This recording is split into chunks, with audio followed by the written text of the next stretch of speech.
अरे बोलत काहे नहीं की के हो का काम बा आवो केवाड़ी खुला बा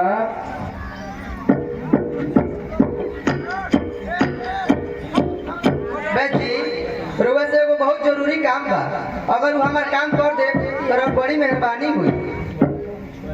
तू कहल का चाहत रू साफ साफ खोल के कहो। पहले ये बताई कि बात करो से कहब ना नो ना ए बचिया हम भले तोहार बात केहू से काहे खातिर कहो।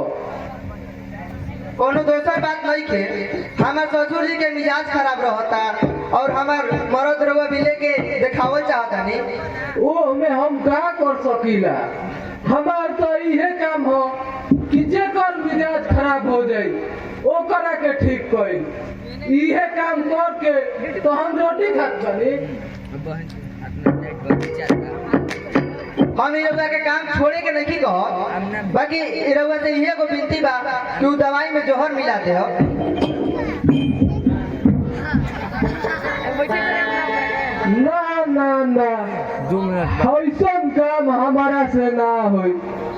जब से रोजगार कोइले बानी तब से अपन जवानी के क्रिया खात बानी एक बार ऐसा नहीं की कोइले। तोहार बात सुन के लगता कि आज से दवाई कोई बंद कर दे ना हम दवाई करब ना तू हमारा फिर आई तू ना ना रउआ अभी भीष्म पितामह मत बनी बाकी यही हमारे को काम करके रउआ प्रतिज्ञा ले ली अगर रउआ ये हमारा काम कर दे तो हम रउआ के 20,000 रुपया दे हम। अच्छा पहले पैसा दे दो तबे तोहार हम काम करब ना तो काम निकल जाई आ दुख बिसर जाई आ बाद में हमारा के पैसो ना देबू तो हम केनाहू के ना रह जाए हमार तीनों चल जाए धन धर्म आ वैद की हमारा से तो केहू फोकटो में जोड़ी ना बनावाई।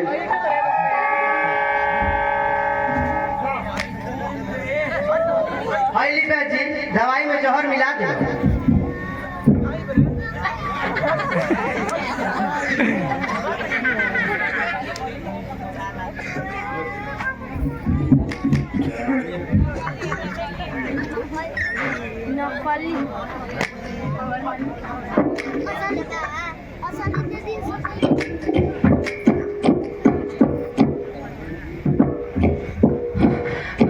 ए बहजी अरे सुनत काहे नहीं खी हम रौरे से कहतानी का है बबुआ का भइल बा लागत कि तारा ऊपर कोनो विपद न आइल बा का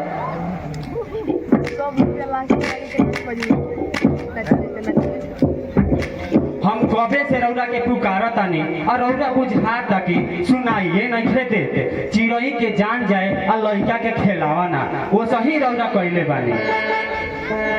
ना ए बबुआ हम कम सुने वाला दवाई खाइला अगर कम सुने वाला दवाई ना खाई जे दवाई लेके जाला उहे हमारा के गाड़ी देवेला आ दोसर बात ई बा दिन रात ओखल मुसरी चलावे पड़ेला।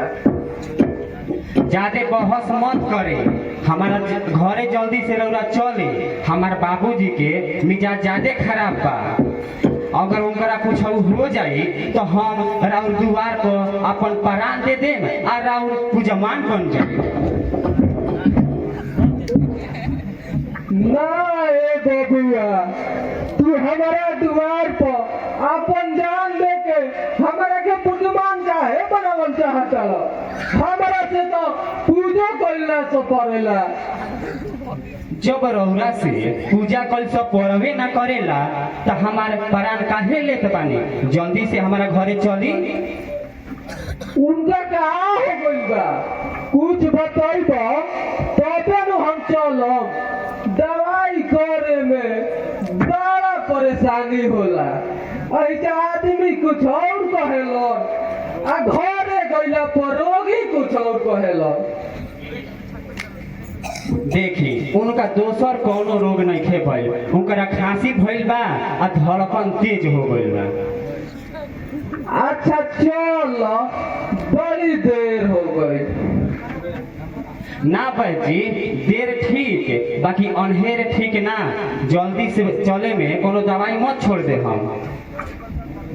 हाँ रे बबुआ, तू ठीके कहत रह। हमार असली दवाई तोहिजे छूटत रहे। हमार तोहरा घरे गइला के कोनो फायदा ना होई। अब तो सब दवाई ले ले बानी नु कि कोनो दवाई छूटलो बा? ना, सब दवाई ले लेनी। चलो, बड़ी देर होता।